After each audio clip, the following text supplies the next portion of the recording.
So today we are completing our Back to the Basics series that we have been in since the first week of January, where we have talked about our core beliefs. We've talked about the things upon which we try to build our faith in our lives.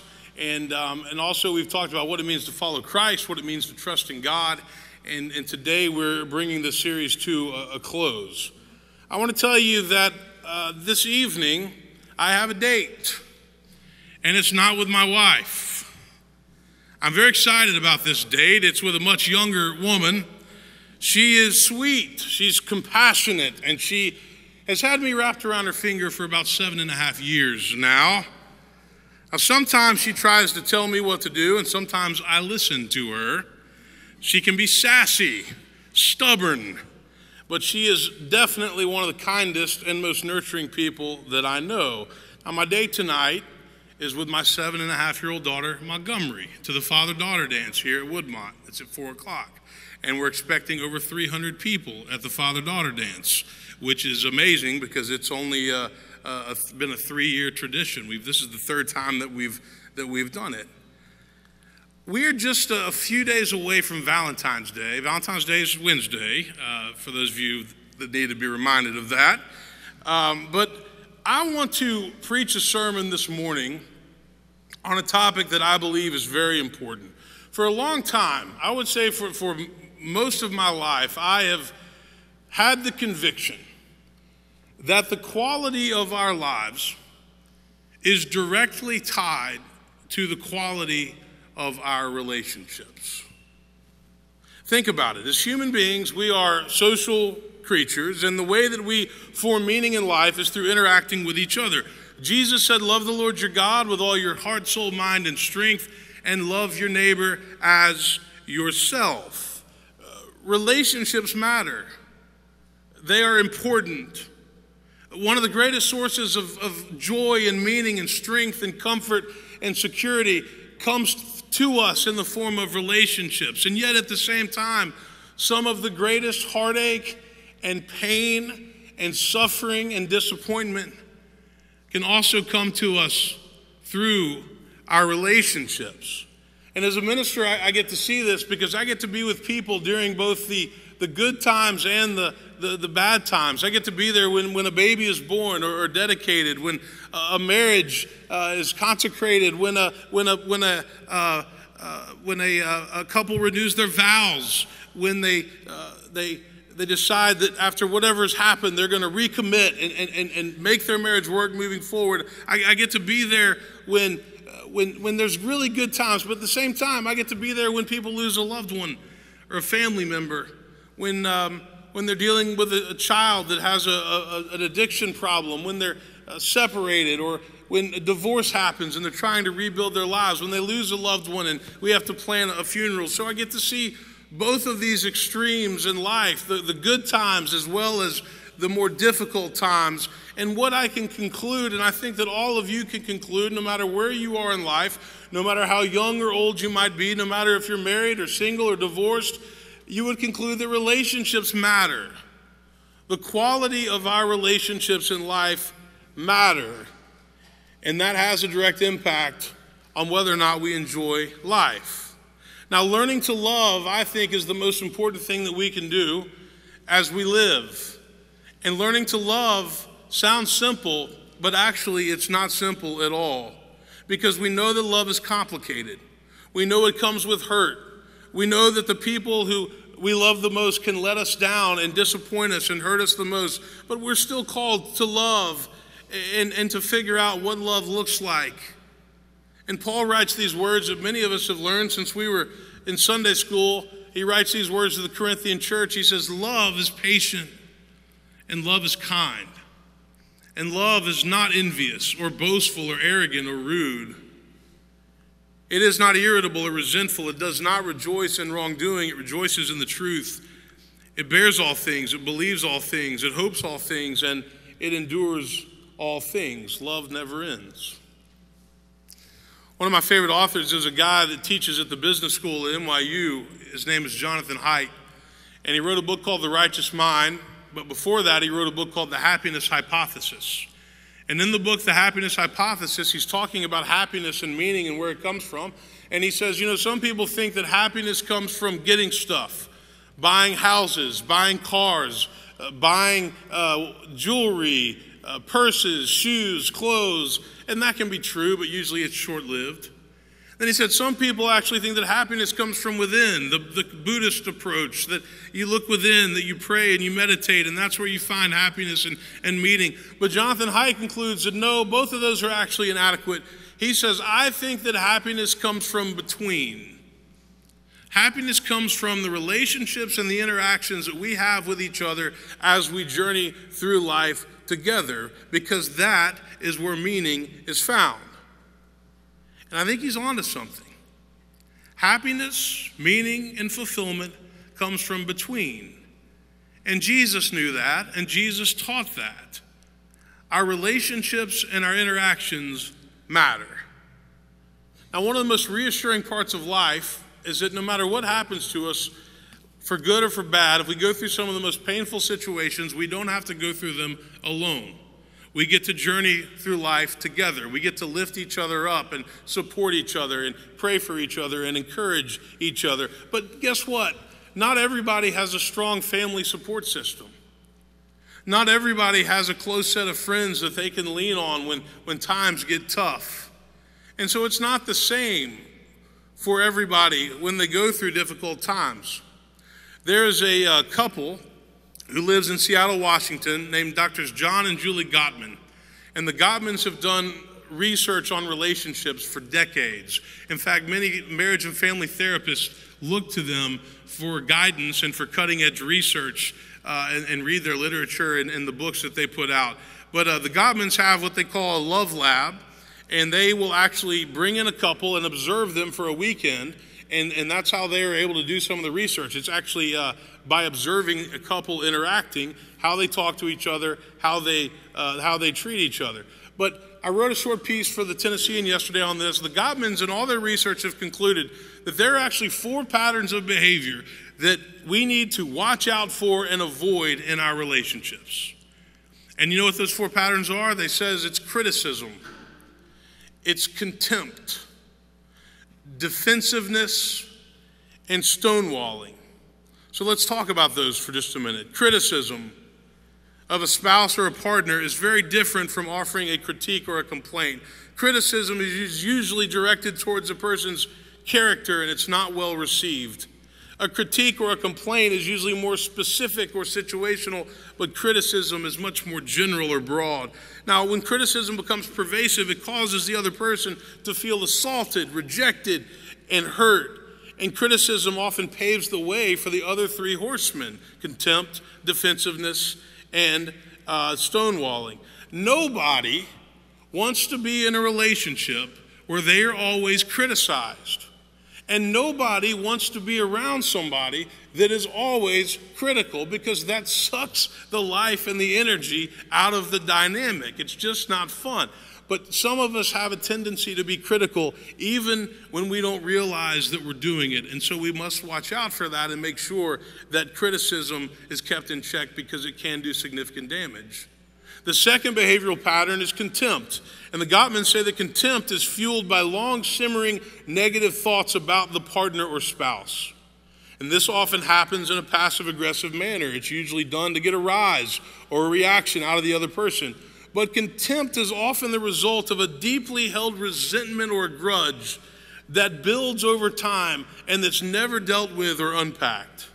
And the Gottmans have actually discovered that contemptuous relationships are not only toxic, but they actually have a physiological effect on our lives, because they can weaken our immune system and our ability to fight off things like the cold or the flu. It actually has a physical implication on our lives. Now, having contempt for your spouse or your partner is not healthy, and if it's not addressed, it'll get worse, because contempt can be very problematic. The third behavioral pattern is defensiveness, which is often the natural result of the first 2. When we feel attacked or accused, our natural reaction is to be defensive towards our partner or spouse. This may be understandable, but defensiveness has a negative effect in our relationships. And this is often the way that we turn the tables, and we actually take something that we're responsible for and we turn it around and blame it on the other person. Defensiveness becomes our attempt to justify our behavior because we probably know that we're in the wrong, or maybe we overlooked something that we should have done. And when we become defensive, we cannot listen because we feel attacked. And we become busy trying to justify what we did or didn't do. The fourth pattern of behavior is stonewalling. And stonewalling is what happens when one person shuts down and simply blocks out the other. It is a clear indication that one of the partners has checked out. Stonewalling is usually a last resort, and it's utilized once the other three have already been exhausted. And guess what? Men are sometimes guilty of stonewalling when they feel like anything that they are going to say is not going to be right. And so they just don't say anything. But stonewalling is usually a sign that that person needs some time alone. And different people will require different amounts of personal time. But stonewalling is a nonverbal way of saying, I'm done here. Leave me alone. Now, those are the four patterns that they say we should avoid. And I think that not only do they apply in romantic relationships, I think they apply in friendships and also in our other family relationships. But there's a fifth one that I would add to this list that I have observed in the years of working with couples and doing premarital counseling. And the fifth pattern of behavior to avoid is neglect. Many of us can be guilty of neglecting our spouses, neglecting our friendships, and when we do that, we are not nurturing them, we're not building them up, and we are not making them a priority. This often happens when a couple has children. I mean, before Megan and I had 3 kids, we had a lot of time for each other. And now we have 3 children, and it's amazing how fast that time gets sucked away. You have to be intentional about carving out time to be with your spouse and to nurture that relationship. Sometimes this happens in a marriage when people have been together for a really long time and they just put things on cruise control and just assume that it's going to take care of itself. But marriages and relationships have to be nurtured. They can't be put on cruise control. So avoid the 5 patterns: criticism, contempt, defensiveness, stonewalling, and neglect. Now, let's ask a more positive question this morning. And this is free advice, 3 days before Valentine's Day, right? What are the key ingredients? What are the essential components that lead us to having healthy and happy relationships in our life? What are the things that Jesus taught about love, about serving others, that we can apply to our personal relationships? I'll share 5 of these with you. The first is trust. Relationships cannot function without trust. Trust is the currency of relationships. We must work to build trust and then sustain trust. Scottish poet George MacDonald once said, "To be trusted is a greater compliment than to be loved." Some of us might say that there are people in our lives that we love, but that we still don't trust. Bless their heart is what we'll say. It's impossible to sustain any relationship without trust. Somebody once told me that trust is kind of like having a debit account, and you put all these deposits into that debit account over time, the little things that you do that are right, but then it doesn't take much to take a huge withdrawal from that same account. This past week, the market, if you follow the market, did a lot of this, up and down, and we had an endowment meeting on Monday night, and somebody made the comment that markets go up like escalators and down like elevators. Well, this week the market went up like elevators and down like elevators, but I think the same is true with trust. Trust goes up like an escalator over time, but it can go down very quickly like an elevator if you do something to betray the trust of the person that you love. And we now live in an age where people are slow to trust others because they've been hurt in the past, they've been burned in the past, and they don't want to go through that again. So trust must be built and it must be sustained. The second component to healthy relationships is respect and mutual support, which includes being attentive to each other's needs. Every person brings unique gifts and qualities into a marriage or into a relationship. Nobody is a total package, and beware of people that act like they are. We must find ways to respect and support our spouses and our significant others, which means accepting them for who they are and not feeling like we need to change them. Have you ever heard this quote? I've read it in a couple different places. This quote that says that Women marry men to change them, and men marry women hoping they'll never change. You ever heard that before? Attentive listening is very important, and men are very bad about this. We can pretend like we're listening. We can kind of be listening and watching a game or the Olympics, and then we get hit with a question and it becomes clear that we weren't listening. There's a difference between kind of listening and attentive listening. God gave us 2 ears and 1 mouth, and we should think about that. You know, so many times in terms of the dynamic between men and women, there was a great book written years ago called Men Are From Mars, Women Are From Venus. And it gets at this, but sometimes, you know, men are fixers. And so women will bring a problem, and men just want to fix it. Tell me the problem, I'll fix it. Women just want to talk about it. They want to know that you care enough to talk about it. They really don't care if you fix it. In fact, most of the time, they don't want you to fix it. They want to know that you will talk about it, even if it doesn't get resolved. And so we have to listen, and we have to talk. And it becomes obvious when there is not respect and mutual support in a relationship. It becomes obvious when one person thinks that they are superior and that they are far better than the other person. The third component, constant communication. And remember, communication is both verbal and nonverbal. You know, we forget that most of our communication in life is nonverbal. It's not the things we say, it's the messages we send, it's the expressions on our face, it's the tone that we can use. When I work with couples, I talk about the importance of over-communicating. I think that over 90% of problems in relationships are the direct result of communication issues. So developing healthy communication is essential. Choosing our words carefully is essential. Words can build people up and words can tear people down. Words can compliment and words can degrade. So it matters what we say and how we say it, and it matters that we communicate. Fourth, intentionality that leads to action. Jesus tells this story in Matthew 21. It's a parable called the parable of the 2 sons. A father has 2 sons. He goes to the first one and asks him to go and work in the vineyard. And what does the son say? He says, I will not. But later, he changes his mind and he goes. He goes to the second son and asks him to go and work in the vineyard. And the son says, I will go, Father, but he doesn't go. And then Jesus said, which one of these 2 did the will of his father? Well, the answer is neither. The father wanted them to say, I will go, and then go and work. But it was the one who actually went and followed up that did the will of his father. The one who changed his mind and went and worked in the vineyard. Because the point of this parable is that actions are better than words.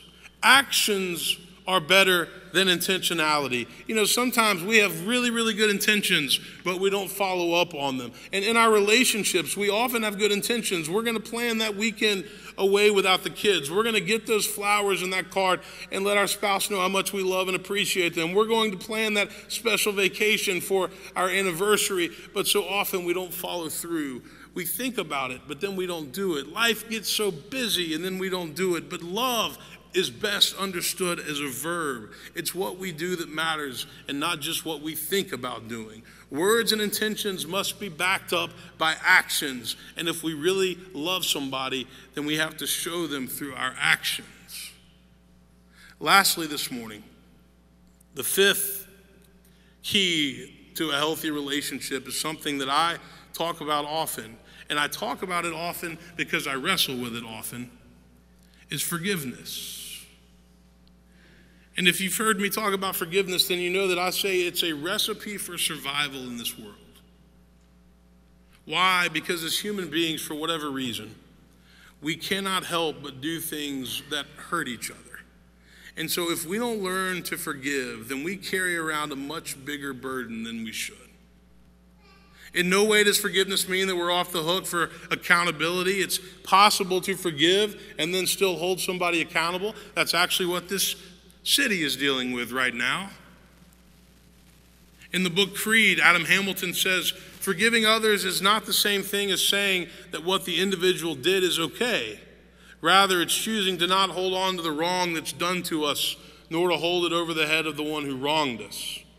You know, there are lots of people who, for whatever reason, are unwilling to let go of some of the things from their past that have been done to them, and they're the ones that actually lose because they're the ones that are carrying around these huge burdens that they just can't seem to let go of. They've got this ball and chain or this weight on their shoulder that they should have let go of a long time ago, but for whatever reason they haven't. Remember what Jesus says in the Sermon on the Mount, if you forgive others of their sins, your heavenly Father will also forgive you. But if you don't forgive others, neither will your Father forgive your sins. Or another way to put that is, how dare you expect others to forgive you if you are unwilling to go and forgive others? Nobody says it's easy, but it's necessary. Forgiveness is a recipe for survival because it means that we don't have to carry around these loads and weights on our shoulders year after year and decade after decade.